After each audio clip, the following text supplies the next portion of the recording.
Bonjour à tous et à toutes. Merci de me rejoindre sur le blog Olivier Sommelier. Une fois de plus, aujourd'hui, je vais vous faire découvrir une appellation, découvrir ou redécouvrir plus précisément une appellation. Je vais vous emmener aujourd'hui dans les Pyrénées. Au pied des Pyrénées, on va être entre, je dirais, pas très loin de Pau, de Lourdes, de Biarritz, dans une cave qui est l'une des entreprises la plus visitée de France, avec 250 000 environ visiteurs par an. Elle regroupe 250 à 300 vignerons. On vous expliquera pourquoi, puisqu'il y a une alliance avec la cave également du Béarn, si je ne me trompe pas. Et on est sur 750 hectares. Voilà. En gros, oui, ça doit être 750 hectares et 45 qui est directement travaillé par la cave de Jurançon, puisque c'est précisément la cave de Jurançon que je vous emmène aujourd'hui visiter, rejoindre sous peu, je pense, Bertrand Beteflou, qui va nous aider à travers ces renseignements, ces accompagnements, découvrir 3 cuvées. Donc on va déguster un Jurançon sec et nous aurons 2 moelleux. 2 moelleux qui ont été vendangés à des dates différentes. Donc on va voir si Bertrand est avec nous. Est-ce que Bertrand va nous rejoindre, va réussir à nous rejoindre? Puisque c'est moi qui avais des petits problèmes de connexion, maintenant est-ce que c'est Bertrand qui va réussir à se connecter? Voyons voir. Alors, en attendant, si vous voulez, je vais vous présenter la première cuvée. Alors, je vais quand même réessayer de redemander Bertrand. Alors, voyons voir. Bertrand, est-ce qu'il est avec nous? Voyons voir. On envoie la demande. Donc la première cuvée que Bertrand nous présentera, c'est celle-ci, l'or d'hiver. Ça y est. Ah ben voilà, on a réussi, enfin. Alors j'ai été très long, je suis désolé. Problème de connexion, chacun notre tour. Merci de nous rejoindre Bertrand. Merci à vous de m'avoir invité. Alors, j'ai parlé un peu de l'appellation et de la cave de Jurançon. Donc si je ne me trompe pas, on est entre 250 et 300 vignerons qui font partie de cette coopérative. C'est ça, 270 exactement. Voilà, on est sur 750 arts de vignes. 750 hectares pour l'appellation Jurançon. Hectares, hectares, pardon. Arts, Hectares pour l'appellation Jurançon et voilà. 150 hectares pour l'appellation Béarn. Voilà. C'est à peu près, la cave représente à peu près 50% de production C'est ça, un petit peu plus. On est à 60, entre 60 et 65% des volumes vinifiés sur l'appellation Jurançon. D'accord. La proportion entre le sec et le moelleux, ça représenterait à peu près combien? On est à peu près aujourd'hui en production, on fait 3 millions de bouteilles de Jurançon moelleux et 1 300 000 bouteilles de Jurançon sec. Là, je vous donne les D'accord. chiffres pour la cave aussi. Oui, pour la cave, d'accord. Donc la première cuvée. Alors ce qui est assez marrant, c'est que j'aime bien un peu la petite histoire du Jurançon, puisque si on remonte quelques siècles en arrière, on a eu un roi qui a été baptisé au Jurançon. C'est ça. Enfin, plusieurs, je dirais même, mais celui qui m'a le plus amusé, c'est celui auquel on peut voir le texte sur le site internet de la cave de Jurançon, où le père avait mis un peu de gousse d'ail, quelle idée aussi, sur les lèvres du nouveau-né, avant le baptême, pour ensuite lui faire boire du Jurançon. C'est ça, en fait. L'idée, en fait, alors c'est son grand-père, Henri de l'Albret, en fait, qui lui fait, en fait, a priori, Henri IV, il est un peu chétif, il est un peu malin, en fait. On ne sait pas trop il est né le 13 décembre, on ne sait pas trop si même il va arriver à Noël. Donc, son grand-père lui frotte les lèvres avec une gousse d'ail. On imagine l'ail, en fait, repousser les mauvais esprits et quelques gouttes de Jurançon pour lui donner un peu de vigueur. C'est un vin sucré, donc il pense que ça va lui donner un petit peu de vigueur. Ah, si je me Bon, rappelle bien, c'est Henri IV hein, qui était baptisé comme ça. c'est ça, absolument. C'est C'est ça. Henri IV. Et vous avez raison de dire que c'est le début d'une histoire, en fait, et de ce lien entre le Jurançon et l'histoire de France, puisqu'à partir de là, les rois de France ont gardé cette coutume. Et plus généralement, les petits Bernais en fait sont baptisés donc avec ce symbolique en fait baptême en frottant un tout petit peu avec une gousse d'ail pas trop forte et en humectant les lèvres du nouveau-né de quelques gouttes de Jurançon. Oui, on humectait, hein, on ne faisait pas boire, comme j'ai Oui, dit. tout à fait. Il n'est pas Ah, il question faut de dire à ce moment. verre, on parle de juste. Déjà à l'époque, il y avait la modération. Donc Absolument. après, on a connu la période du phylloxéra, où là, beaucoup d'appellations sont tombées un peu dans l'oubli. Et puis, on a eu une dynamique à nouveau ensuite, je dirais vers 45, 50, c'est ça à peu près, C'est non? ça en fait. Voilà. La renaissance en fait en 1949 au sortir de la deuxième guerre mondiale en fait bon, il y a un vrai problème de volume et comme souvent en fait sur beaucoup de terroirs et beaucoup d'appellations en fait on se réunit quand ça va pas. Quand tout va bien en fait chacun est bien chez lui, chacun fait sa petite vie de son côté. Et c'est vrai que quand ça va un peu moins bien, les gens se disent que peut-être qu'ensemble on sera meilleur. Et c'est le début de l'histoire de la cave de Gare en fait. Donc déjà des gens visionnaires hein, à la base, hein, trois visionnaires en fait, et déjà installé la cave au bord de l'axe routier en 1949 en se disant un jour il y aura des touristes qui viendront sur la région et ils passeront forcément devant la cave pour accéder donc alors à l'époque aux stations thermales, aux vallées pyrénéennes. Déjà c'est quelque chose d'assez fort et on a après, je dirais qu'on n'a pas fait d'en avant, on n'a pas laissé tomber le ballon puisque 70 ans plus tard, la cave est une des entreprises les plus visitées de France. Donc on a su en fait profiter de cet emplacement et de ce que nous avaient laissé nos anciens. C'est vrai que c'est un Et, emplacement de choix. ouais, Et franchement, c'est juste extraordinaire comme endroit. Et il y a un lieu que j'adore dans cette cave, c'est le chai de vieillissement. ouais, on a un très joli chai, effectivement. Mais on a essayé en fait Je me suis mis aux couleurs, vous avez vu un peu, hein. ouais, j'ai vu, ouais, j'ai vu. On a essayé d'avoir en fait un endroit qui soit un endroit où on puisse travailler, mais qui soit aussi esthétique en fait. Et c'est, je dirais, une des forces de ce qui a été réalisé à la cave en fait.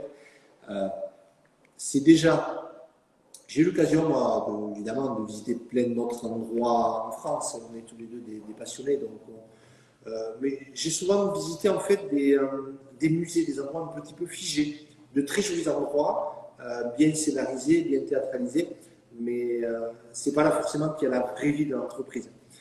Nous, on a fait le choix en fait de faire visiter les vraies installations de la cave. On ne fait pas visiter un musée, on déambule, on se promène en fait dans les endroits où nos collègues travaillent. Et c'est ce qui plaît énormément aux visiteurs. Alors on va commencer à déguster la première cuvée qui est l'or d'hiver, millésime Absolument. 2008, Jurançon sec, 2018. hop, 2018, voilà, je dis 2008, 2018. 2018. Et la particularité, c'est d'avoir la petite colorette Guy d'Achette, Oui. voilà, qui vaut toutes les récompenses, puisque je rappelle que quand vous êtes mentionné dans le Guy d'Achette, c'est des dégustateurs professionnels. Vous avez des sommeliers, des œnologues, des vignerons. Et franchement, on peut, je dirais, acheter à coup sûr et avoir une qualité derrière. Absolument. Ce n'est que mon avis, attention. Ce n'est que mon Oui, avis. il y a quelques guides et quelques concours auxquels on participe qui sont vraiment intéressants. Et voilà, donc j'ai voulu vous présenter en fait cette cuvée parce que on n'est pas sur le type de vin qu'on a l'habitude d'élaborer. On travaille beaucoup en fait nos Jurançon secs à base de cépage romancien.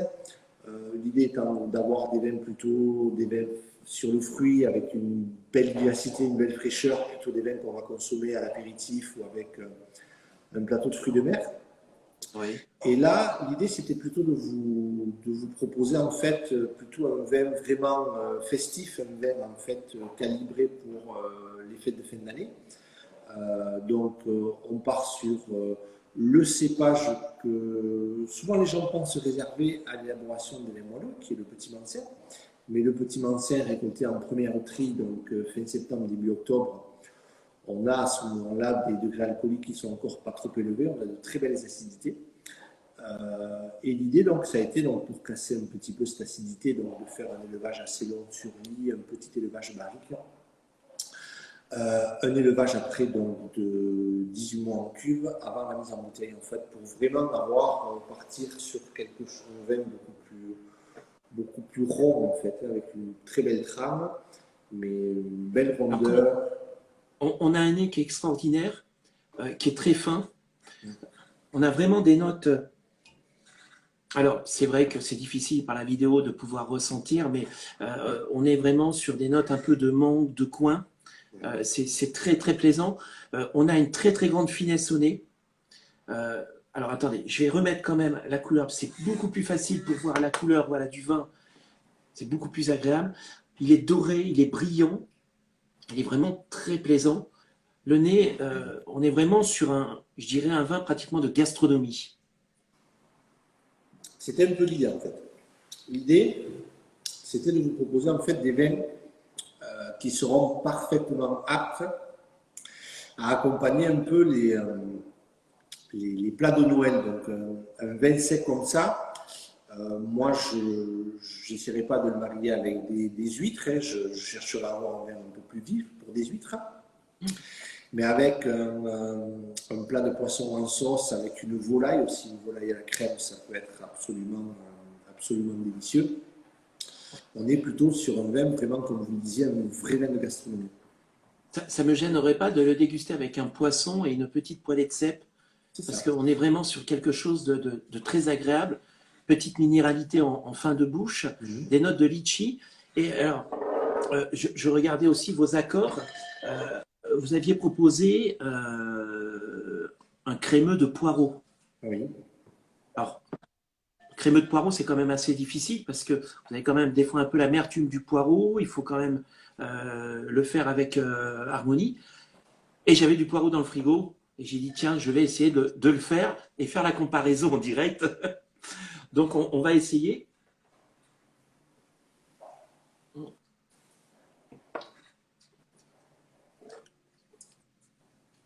Donc, j'ai quand même le poireau qui est assez vif. L'harmonie est sublime. C'est juste excellent. Moi, ce que je recommanderais même, puisqu'on va arriver sur la période des Saint-Jacques, c'est de snacker des Saint-Jacques, tout simplement, et non pas de faire une fondue de poireaux. Parce qu'une fondue de poireaux, si vous voulez, vous allez vraiment avoir l'amertume. Faites, c'est ce que je conseille aux personnes qui vont nous suivre, de faire plutôt un velouté, un petit crémeux de poireaux, comme presque une soupe, le crémer et mettre la Saint-Jacques après par-dessus. Le mariage sera excellent. Ça, c'est vraiment quelque chose de sublime. Ne pas attendre les fêtes, bien sûr, pour le déguster. En ce moment, il y a plein de plats, il y a plein d'occasions où on peut partir sur une dégustation durant son sec. Rassurez-moi. Oui, tout à fait. Et il faut être après, il faut être un petit peu aussi. Alors bon, vous parlez des Saint-Jacques, moi j'adore ce vin-là avec un homard, mais un homard cuit au four, un homard chaud au four. Je trouve l'accord absolument délicieux. J'ai le four, pas le homard. Mais on peut soir. imaginer aussi, il y a un mariage qui est très intéressant, c'est avec du chèvre. On peut faire un très beau mariage avec des vins blancs secs, des fromages de chèvre. Que ce soit en entrée avec une salade de chèvre chaud, par exemple, ou vraiment en dessert, en fin de repas. On peut faire de très beaux accords comme ça. Et moi, franchement, j'encourage les gens à sortir des classiques fruits de mer, quoi. Une belle assiette de charcuterie béarnaise ou landaise. On peut imaginer. Alors, on n'est plus en saison, mais au printemps avec des asperges, un plat des Landes qui est absolument. Avec les asperges, ce serait remarqué. Si ça tient le poireau, ça tiendra l'asperge. C'est vraiment quelque chose une nouvelle aux asperges, on peut imaginer un accord vraiment intéressant, quoi. Après, tout ce qui est fondu, quoi, hein. On peut faire de très belles fondues. Alors, il y a certes les fondus au fromage de Savoie, mais on a de très beaux fromages dans les Pyrénées aussi. On peut imaginer une fondue avec un osso irrati. Et là aussi, on peut faire de très beaux accords. La deuxième cuvée que l'on va présenter, là on va partir sur un moelleux, c'est le Vieux Chai. C'est ça. Jurançon. Hop. Donc on est sur un millésime 2017. Oui.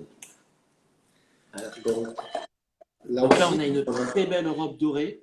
ouais, ce qu'on a cherché à faire au travers de ce vin, et c'est pour ça que on a souhaité le mettre à l'avant. En fait, on fait deux types de profils de vin en fait dans nos Jurançon Allez, bleu. voilà. Et avec mon polo bleu, c'était pas. Voilà, on a une belle robe dorée, des beaux reflets. On a en fait on essaie de faire deux profils de vin en fait. On a des vins qu'on va aimer plutôt assez vifs, des vins de début de repas en fait. Le vieux chai s'inscrit dans la lignée de ces vins en fait qui vont juste aiguiser les papilles, ouvrir l'appétit. Il n'y a pas de prétention à travers ce vin-là, si ce n'est juste d'aiguiser les papilles et d'ouvrir l'appétit en fait. On va chercher à avoir un vin copain, un vin gourmand, un vin avec une tension, avec une fraîcheur vraiment propre au Jurançon. On est vraiment tout le temps en train d'essayer de cultiver cette différence en fait, et faire des vins avec une belle tension, avec une belle acidité, des vins qui restent digestes en fait. Et qu'on accompagnera là, tout bêtement avec des petits toasts au foie gras, des petits toasts au saumon fumé. Il y a un accord vraiment intéressant à faire avec des saumons fumés à l'apéritif. Et après, bien évidemment, si on continue à l'entrée sur un foie gras, on pourra continuer le mariage sur un foie gras. Ce qui est très intéressant sur ce vin-là, c'est qu'on a vraiment une légèreté, comme vous disiez, une fraîcheur. Ça, c'est juste exceptionnel. On a des notes, je dirais, d'abricot, de mangue, un peu de pêche, pain de bouche, une très grande finesse, pas trop sucré. C'est vraiment quelque chose de très facile à boire. Et pour l'apéritif, effectivement, ça passe très très bien. C'est l'idée. C'est vraiment l'idée. Dans les deux profils de vin dont je vous parlais, qu'on cherche à proposer à nos clients, en fait, il y a toujours donc cette fraîcheur qu'on va chercher sur ce type de vin. Désolé Bertrand, je mange devant vous. Allez-y, allez-y. Mais j'ai un petit foie gras poêlé. Écoutez, je vais vous le faire voir. C'est un petit foie gras poêlé. Je ne sais pas si on va réussir à le voir. Voilà, aux agrumes que j'ai fait. Et le mariage est juste extra. C'est vraiment un délice. C'est très plaisant. Donc j'imagine très bien en apéritif ou même sur le foie gras mi-cuit, un peu moins quand même. C'est pas là-dessus que j'irai.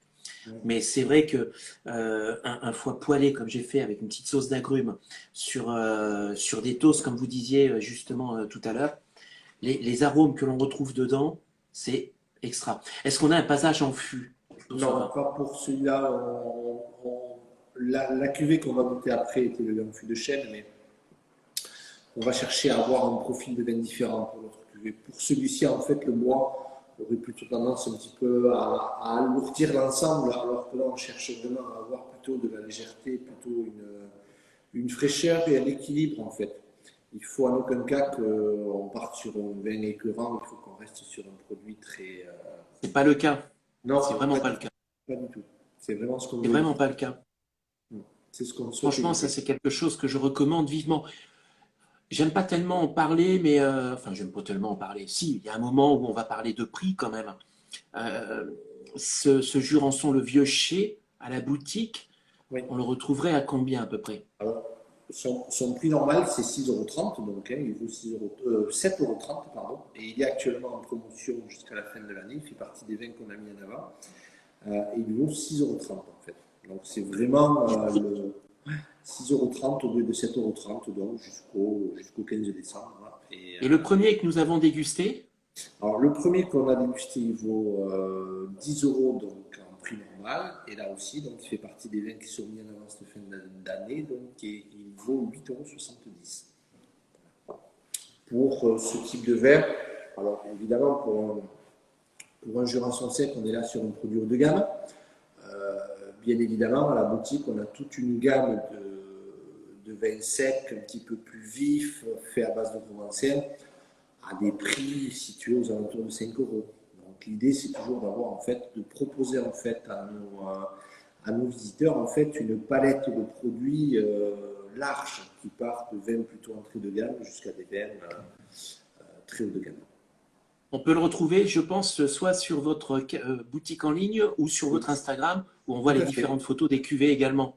Tout à fait, tout à fait. On peut le trouver sur notre Instagram.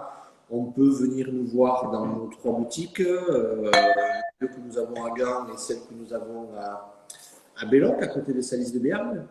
Et bien évidemment sur notre site internet, qui est un site marchand avec un paiement sécurisé qui fonctionne très bien, avec des frais de port rapidement offerts à partir de 250 euros d'achat. Donc on a un produit qui fonctionne très bien. On a aussi un site qui fonctionne très bien. Nous allons arriver sur la 3e cuvée, Oui.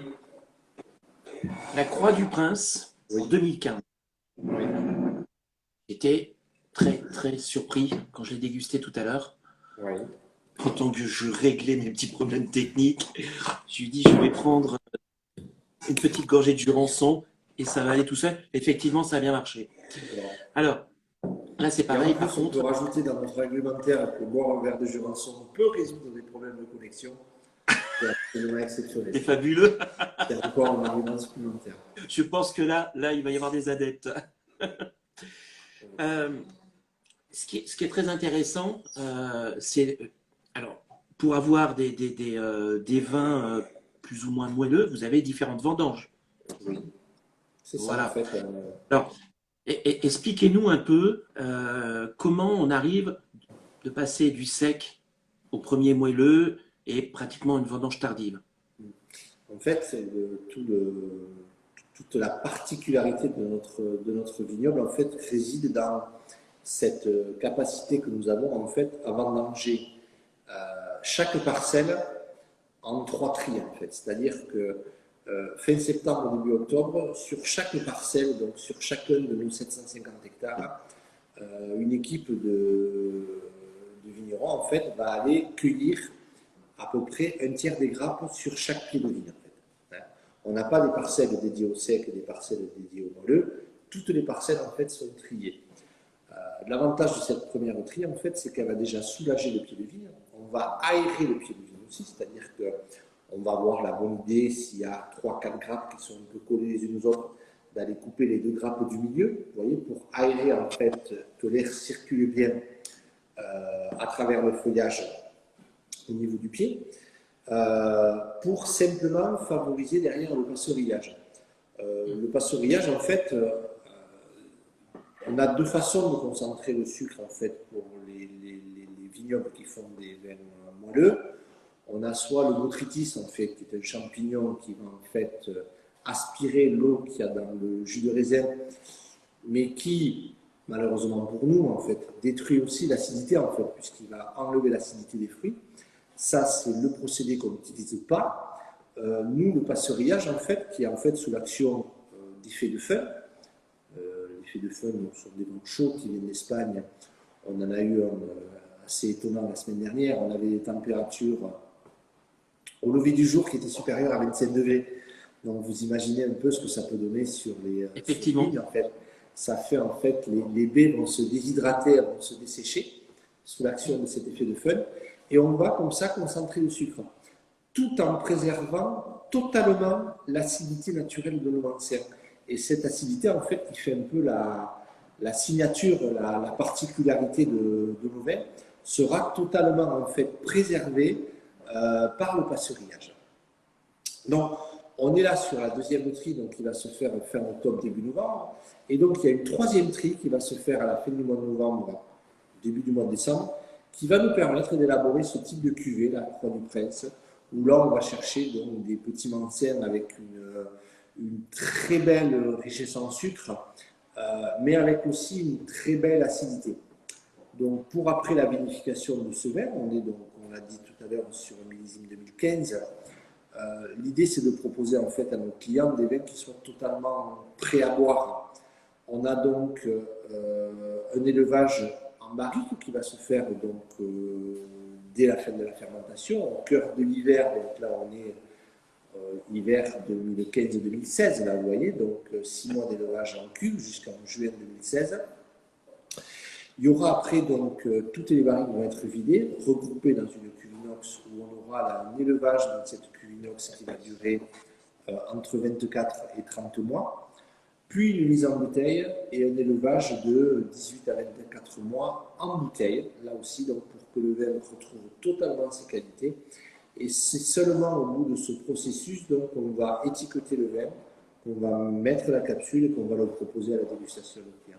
Là, on vient d'attaquer le millésime 2015 parce que vraiment sur ce type de produit, sur ce type de profil de vin, on cherche vraiment à proposer à nos visiteurs en fait des vins qui soient totalement à maturité.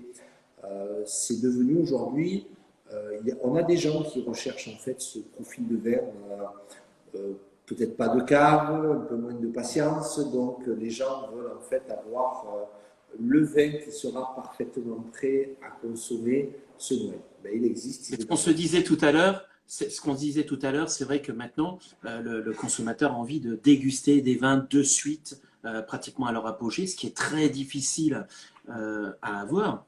Hein. Mais là, c'est vrai que ce 2015 a un nez exceptionnel et en bouche avec ses notes de vanille. Alors, le côté que j'aime bien, si vous voulez, c'est que toujours pareil, on est toujours dans la légèreté, malgré le millésime. On a des notes, alors je pense que c'est le chêne qui l'apporte, ceci, hein, la vanille. On a des notes un peu de pruneaux, de figues, Oui. de fruits confits. Ça, c'est vraiment extraordinaire. De fruits confits. C'est vrai que j'avais préparé un roquefort pour déguster avec. Et je me dis qu'en fin de compte, c'est pratiquement le vin de dessert parce que c'est quelque chose d'extraordinaire. Ouais, Ça, c'est vraiment… ça peut se boire aussi, effectivement. J'avais un petit nez de truffe, moi aussi, à l'ouverture, qui était vraiment intéressant. Et vous avez raison. Alors, moi, le roquefort, je trouve que l'accord se fait vraiment très bien. Mais effectivement, siroter un vin comme ça, j'ai presque envie de dire, hein, même après le café. Vous voyez, donc voilà, on a bu le café et on ouvre ce type de vin. Si on l'aère bien, le nez change toutes les 10 minutes quasiment. On a de nouveaux arômes qui arrivent, donc on a vraiment de très beaux accords à faire et de très bons moments à passer en fait autour d'un verre comme ça. Où malgré tout, là on est sur des vins qui sont à plus de 100 grammes de sucre résiduel, on n'a pas du tout la sensation d'avoir ce taux de sucre parce qu'on a une très belle acidité derrière qui contrebalance en fait le sucre. Tout à fait, ça ne vous charge pas les papilles en sucre, ça ne va pas vous couper l'appétit. Et au contraire, c'est quelque chose, il y a une élégance qui est extraordinaire. On parlait d'un accompagnement sur le fromage, c'est vrai qu'on parlait du roquefort, on pourrait prendre une tome de brebis, c'est quelque chose, un brebis, ça serait vraiment un superbe mariage avec une petite compotée d'abricots avec. Là, on aurait carrément l'ensemble qui irait très bien. Et puis sur le dessert, comme j'ai mon pâtissier qui me suit, il m'a dit, tiens, un russe, ça irait très bien. Donc, il m'a fourni en russe. J'étais bien accompagné pour la dégustation. Hein. Tout à fait. Donc, mais je crois que si vous allez sur notre site internet, on propose le même mariage. Vous le proposez? Ouais, avec un russe de chez Artigared.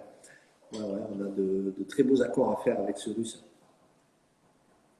Sur ces notes pralinées, on a vraiment ce mariage. C'est vrai que c'est extraordinaire.